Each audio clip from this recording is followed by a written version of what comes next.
Mukhang lalala ang away ng TVJ at ng tape. Matindi-tindi ito. Bakit? Kasi for some reason, nakuha ng Tape Incorporated ang YouTube channel ng Eat Bulaga. Ayan, matindi to mga kotsero kasi this is this will complicate things. Okay, bakit? Mamaya papaliwanag ko sa inyo. Okay, pag-usapan natin yung maya-mayang konti lamang, pero bago natin gawin yan, as usual, tayo muna ay magsa-shoutout sa mga kaibigan natin sa Sendwave! Ayan, kung kayo po ay nasa US, UK, Canada, Italy, France, Spain, Ireland, and Belgium, may pwede na po ay magpadala ng inyong mga remittances sa Pilipinas using Sendwave. Ang gagawin nyo lang ay download ang Sendwave app, i-register inyong, gumawa kayo ng account at i-register inyong account details. At pwede na ay magpadala sa GCash, sa mga pawn shops at sa iba't ibang mga bangko sa Pilipinas. At kapag ginamit nyo po ang inyong promo code na Coach Jared ay may karagdagan pa kayong $20 free credit na makukuha. Kaya mga Coachero, gamitin na si Sendwave for all of your remittance needs. Alright? Here we go. Here we go mga Coachero. Anong naganap? Kanina, binalita ito na agulat. Ayan. TVJ sa pag-access ng tape sa Eat Bulaga YouTube channel. We are preparing the appropriate legal action. Oh my God. Dimandahan ulit, guys. Bakit? Kasi mga kotsero, apparently, kahapon, September 6 pala to. September 6, nabawi. For some reason, napasok ng Tape Incorporated yung YouTube account ng Eat Bulaga. Ngayon mga kotsero, hindi naman yan hindi naman ang claim is this. The claim is, empleyado daw kasi ng tape yung may hawak ng YouTube channel ng Eat Bulaga. Kaya, they have the right to use yung Eat Bulaga na YouTube channel. Yon mga kotsero. Yun po yung claim. So ito po yung balita nung September 6, 2023. No? Ang sabi, na ibalik na sa pangangalaga ng Tape Incorporated o Tape, yung television, ano ba yan? Mali ako ng basa. Pangangalaga ng Television and Production Exponents Incorporated o Tape, ang official YouTube channel ng longest running noontime show sa bansa ng Eat Bulaga. Makalipas ang ilang buwan mula nang umere ang bagong version ng Eat Bulaga sa GMA7, ay muli ngang nagbabalik ang YouTube account ng programa. Mula ng layasan ng iconic trio na si Tito, Vic at Joey at iba pang original Dabar Cards, ang naturang programa ay naging inactive na ang YouTube account ng show. Okay. Yun nga, kanina active na naman siya. Mapapanood noon sa naturang YouTube channel ang live streaming, one-on-one interview, short vlogs at iba pang bonggang online content ng Eat Bulaga, quote-unquote. Tampok ang mga kaganapan sa TVJ at iba pa nilang co-hosts. Okay, so pupuntahan ngayon natin yung YouTube channel. Ito na yung napalta na yan. Yan. Pak. Iba na. Iba na yung pangalan, Television and Production Exponents Incorporated. Yan. As Eat Bulaga. Pati yung logo, iba na itsura, Di ba? Iba na yung logo, Hindi na yung dati. Hindi na yung yung EB. Iba na yung logo. Iba na. Nag-rebrand din sila. Di lang pinaltan yung pangalan. Okay. So, ayan. Tapos sila Paolo Contis. Yan, sila na yung Ayan, si Yorme, tsaka si Buboy. Tahanang pinakamasaya. Pinakamasaya yarn! Agoy. Okay. Dami 5.3 million subscribers Grabe, 21,000 videos Grabe siya. Ayan Eat Bulaga. Iba na yung logo, ayan So nag-rebrand din sila. Yun nga lang, maintain pa rin nila yung pangalang Eat Bulaga. Pero wala na yung dati. Yung logo na parang yung E, yung pag na E tapos yung B na gano'n. Parang butterfly, mukhang paru-paro yun So wala na, iba na. Tahanang pinakamasaya. Ayan, may mga upload na rin sila, ayan Merong, ayan, puro one day ago. Oh, one day ago, one day ago, one day ago, one day ago. Ito rin, oh, yan, one day ago. Oh, yan. So, nabalik na nga. Mukhang hindi pa nabalik. Mukhang nakuha. Nakuha na nga ng tape yung access sa YouTube channel. Yan. Pero mga kutsero, may komplikasyon sila. Ano po yung complication dito? Hindi nila tinanggal yung mga lumang videos. Ayan pa siya, oh. Ayan pa siya, oh. Ayan. Ayan. Pati yung Pinoy Henyo. Ayan. Oh. Andyan pa lahat. Oh. Oh, yan, oh. Hindi nila tinanggal. Oh, yan, oh. Problema yan, guys. Problema yan. Oh, problema yan. Bakit? Kasi punta ngayon tayo dun sa isang balita. Ito ho ngayon ang balita. TVJ sa pag-access ng tape sa Eat Bulaga YouTube channel, we are preparing the appropriate legal action. Maghahabla, mga kutsero, ng karagdagang kaso ang partido ng TVJ. Yan. O to, yan. Siyempre, partido nila yan. Anong sabi? Nanindigan ang kampo ni Tito Soto, Vic Soto at Joey De Leon na pagmamay-ari nila ang official YouTube channel ng longest running noontime show sa bansa na Eat Bulaga. Ito ay matapos magkaroon ng access at control ang television, ang Tape Incorporated sa nasabing social media account. Yun na nga. Dahil dyan, naghahanda na ang kampo ng TVJ na gumawa ng hakbang upang kasuhan ang nasabing production company. Yun. Alam nyo kasi mga kutsero, dapat si Tape acted in good faith. Dapat they acted in good faith. Kahit na may kaso sila, kahit na may ongoing litigation, dapat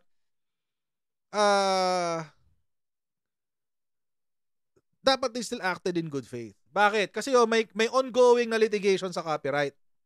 Okay. Ngayon mga kutsero, sa copyright kasi, at basahin mo natin balita. The owner of the YouTube channel is the owner of the email used to register it. It is not tape. Okay. Konting insight lang po sa YouTube. Kasi alam niyo naman mga kutsero, 3 taon na tayong actually 4 years. 2020, 2021, 2019 pa. Tama ba? 2019.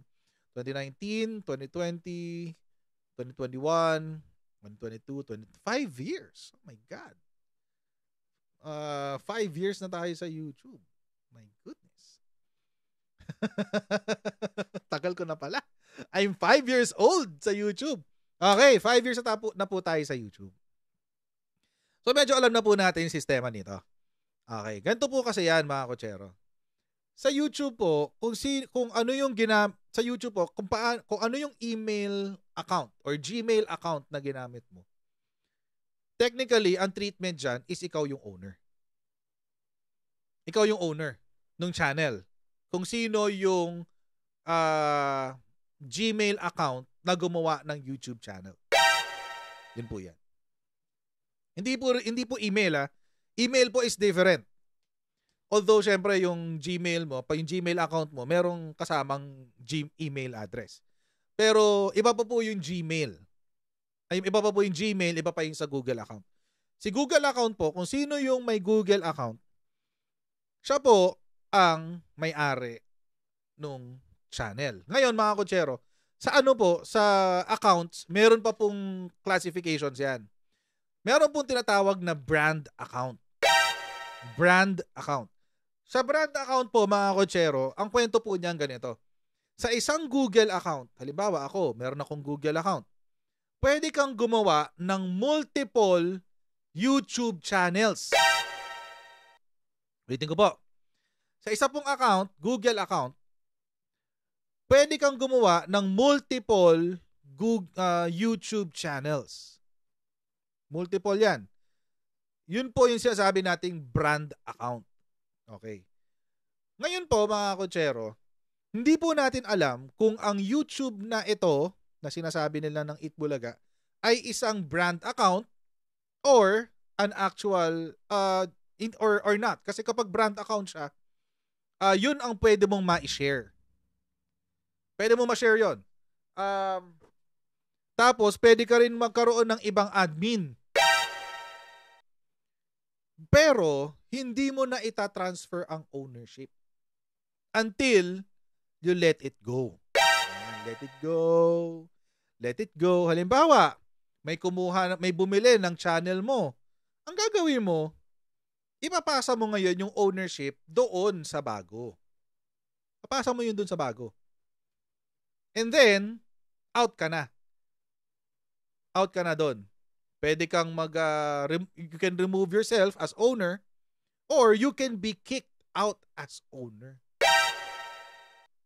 Pwede ho yun. Nangyayari ho yun. Lalo na sa mga brand accounts. Kasi nga, pag brand account ka, pwede mong i-share yun. Pwede kang mag-assign ng moderator, mag-assign ng editor, mag-assign ng admin, mag-assign ng kung ano-ano. And you can also assign a co-owner. Pero, kung ako yung gumawa ng YouTube channel, hindi ako pwedeng tanggalin ng co-owner ko. Kasi ako yung gumawa, ako yung creator. Ang pwede ko lang gawin ay i-transfer sa kanya yung ownership tapos akong aalis. Ngayon, mga kutsero, based sa isang nabasa kong article sa Manila Times yata yun. Sa Manila Bulletin. Na ang owner daw neto is a Tape Incorporated employee. Tape employee. Ngayon, hindi ho natin alam the circumstances kung paano na i-transfer yung ownership sa Tape. So kung empleyado, pwede kasing sabihin na ganito eh. O sige, kaninong email siya nakarehistro? O dito kay Coach Jarrett. O okay lang, empleyado naman ng Tape yan eh. Kunin na natin sa kanya. Kasi empleyado eh. So, pwede yon. Lalo na kapag nasa kontrata, sa employee contract mo na anything that you will create for this company will be the ownership of Tape Incorporated. Pwede ho yun. So, kung ganon ang sistema, yun ang nabasa ko sa Manila Bulletin kanina. If not, kung hindi po employee ng Tape, may problema. Paano sila nagkaroon ng access dyan? So, bad faith agad. Kasi, you did not, hindi mo, parang underhanded yung parang underhanded yung pagkakakuha mo. Parang merong panloloko o fraud o pagtatago. Ganun ang dating eh. I'm not saying that is what happened. What I'm saying is, kung walang pag-uusap na naganap, pwedeng ganun na nangyari. Lalong-lalo na kung hindi empleyado ng Tape yung may hawak ng Eat Bulaga account. Although may balita nga po kanina sa Manila Bulletin na yung owner daw nung YouTube channel kung saan nakarehistro yung email ay empleyado ng Tape. So again, mga kutsero, linawin ko lang kung meron pong nakasaad sa kontrata nitong tao na to na lahat ng gagawin mo dito while employed in Tape Incorporated will be the ownership of Tape Incorporated. Ayun, walang laban yun.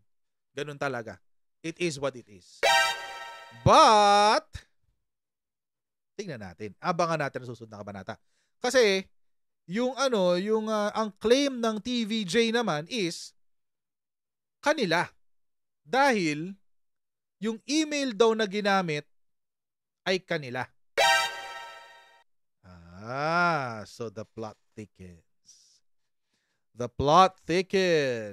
Sabi, dagdag pa niya, the content of that YouTube account are past episodes of Eat Bulaga. The copyright of the show and its episodes belong to TVJ. Ayan mga kutsero, ito pa po yung isang magpapakomplika dito.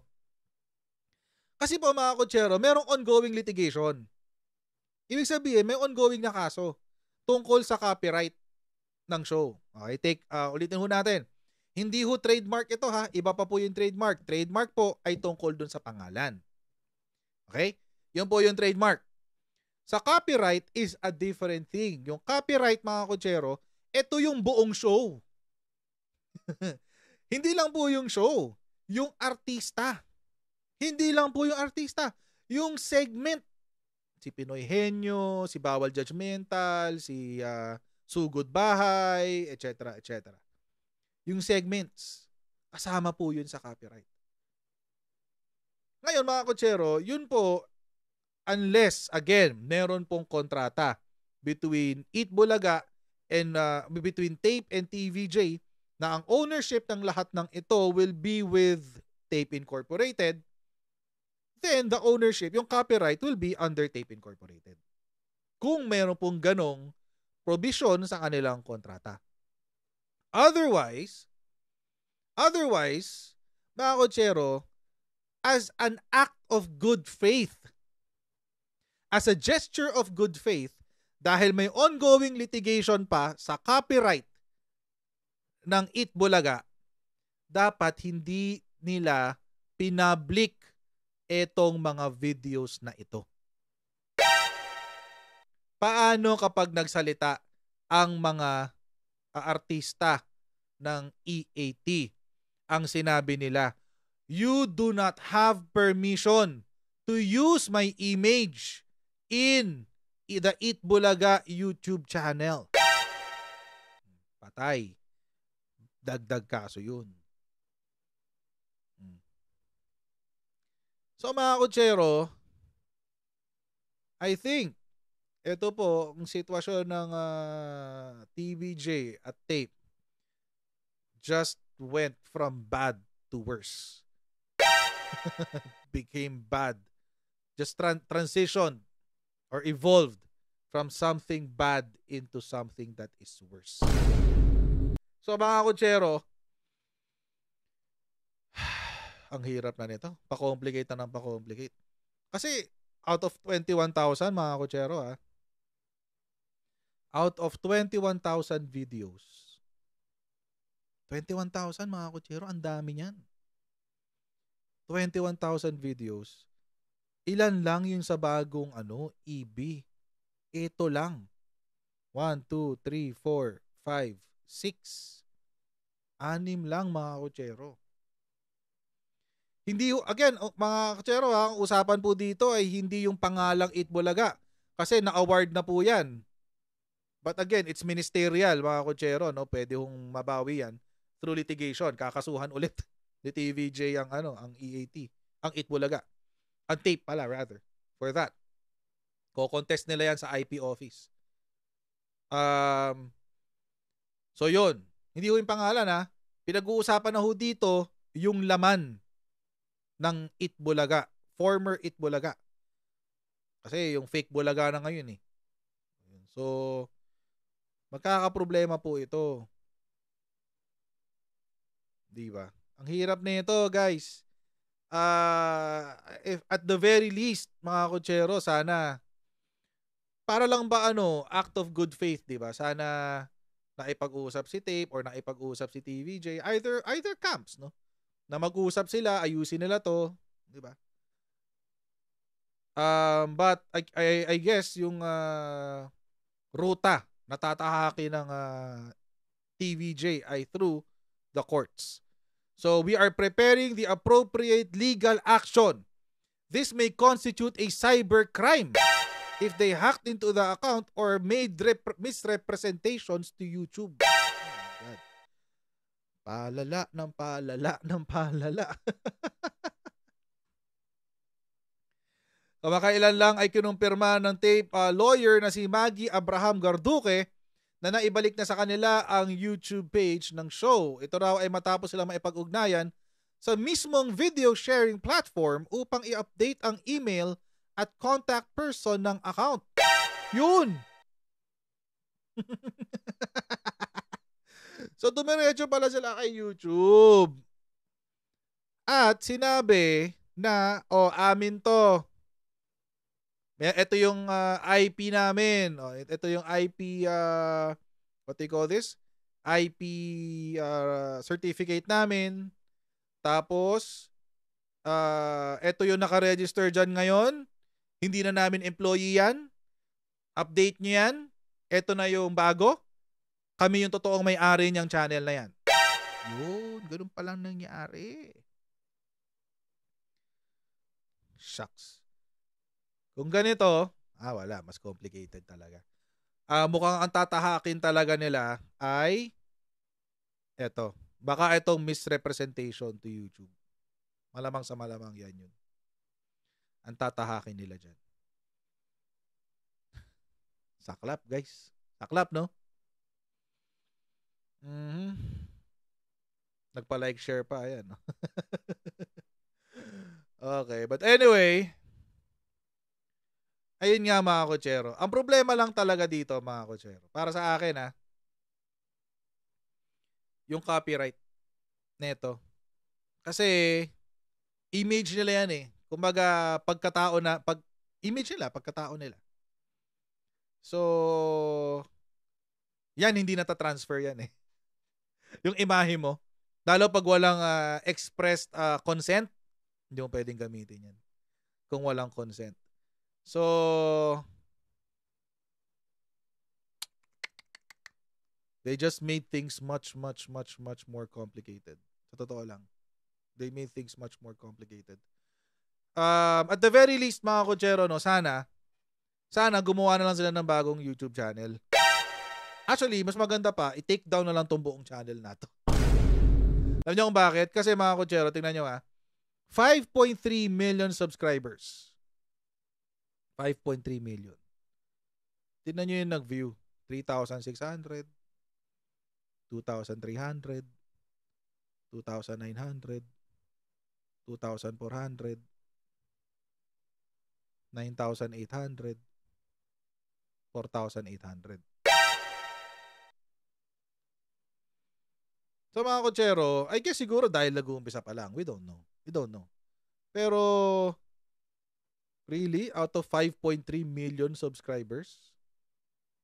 Mga kotsero, ako nga, small channel lang ako. Ilan lang subscribers ko? 200,000 something. Pero hindi naman, bihira ako mag 3,600 views in one day.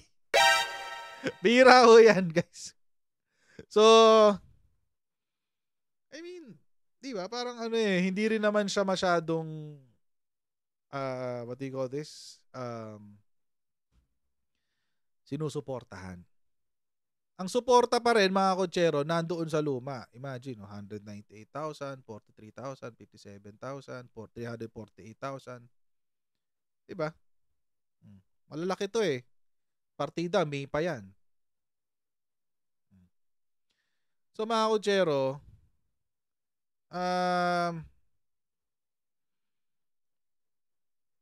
I think si Tape just set themselves up for failure dito sa ginawa nilang to. At mas maganda pa, alam nyo mga kotsero, kung ganito ng ganito, most probably ang next step ni TVJ is magka-file sila ng TRO. Most probably. Kasi andito kasi yung images ng mga TVJ and the Dabar Cats. Andito Ayan kitang-kita.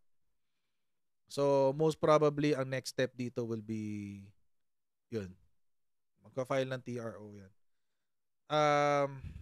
Pero kung akong tatanungin, mga kotsero, gawa na lang ng bago. Diba? Si Tape Incorporated, gawa na lang kayo ng bagong YouTube channel. Baguhin nyo na rin yung setup nyo and everything. Kasi hanggang ngayon, alam nyo, mga kotsero, associated pa rin talagang Itbulaga kay TVJ. Hindi na mabubura yun eh. Kasi 40 years yan, men. 40 years yan. Ang hirap burahin ng 40 years. Ang hirap burahin ng 40 years, guys. Sobrang hirap burahin nun. So, it would be much better kung nag-revamp na lang si Tape kaysa yung ganito. But, bahala sila. Diskarte nila yan. May abogado naman sila eh. Tsaka may pera naman yata sila pang litigate. So, bahala sila sa buhay nila. Ay, nawala. Anyway, sana yun. Yan. So, ayun mga Coachero, no? I hope you enjoyed our video for today. Sana po patuloy niyo po ang pagsuporta po dito sa ating channel, no? At maraming po salamat sa inyong patuloy na panonood at pag-share ng ating videos. Huwag niyo po kalimutan mag-like, i-share po yung mga videos natin at mag-subscribe sa Coach Jared YouTube channel. Pa-follow na rin po tayo sa ating Facebook page para happy ang lahat, di ba?